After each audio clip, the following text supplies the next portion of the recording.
श्री स्वामी समर्थ. संत तुकाराम महाराज दिंडी क्रमांक 20 लोहेगाव परिसरातील एक श्रद्धाळू वारकरी दिंडी आहे. या दिंडीतील वारकरी दरवर्षी आषाढी वारीमध्ये सहभागी होण्यासाठी पंढरपूरची वारी करतात. या दिंडीचे मुख्य उद्दिष्ट विठ्ठल भक्ती, नामस्मरण, समाजात एकता आणि प्रेम, सेवाभावाचा संदेश. दिंडीमध्ये पहाटे काकड आरती, हरिपाठ, अभंग, गायन, भजन, कीर्तन केले जाते. टाळ, मृदुंग, वीणा यांच्या गजरात ज्ञानोबा तुकाराम यांचा जयघोष करत वारकरी आनंदाने चालतात.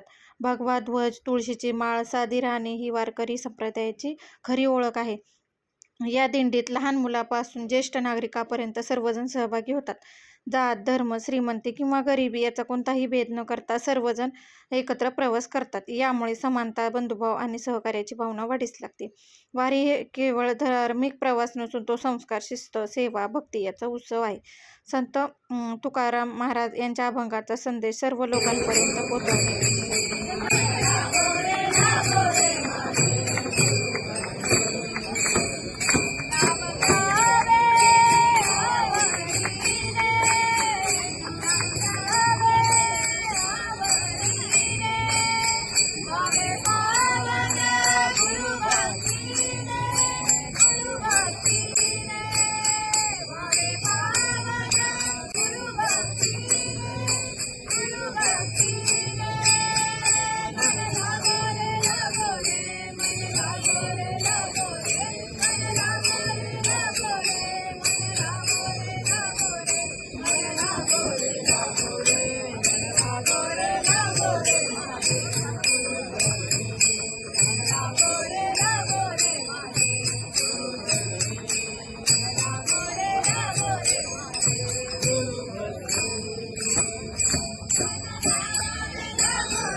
तर अशा प्रकारे सर्वजण वारकरी विठ्ठलाच्या आणि दत्त महाराजांच्या नामस्मरणात तल्लीन होऊन पंढरपूरच्या दिशेने पायीवारी निघले. तर हाच होता आजचा छोटासा व्हिडिओ. आवडल्यास लाईक करा. श्री स्वामी समर्थ.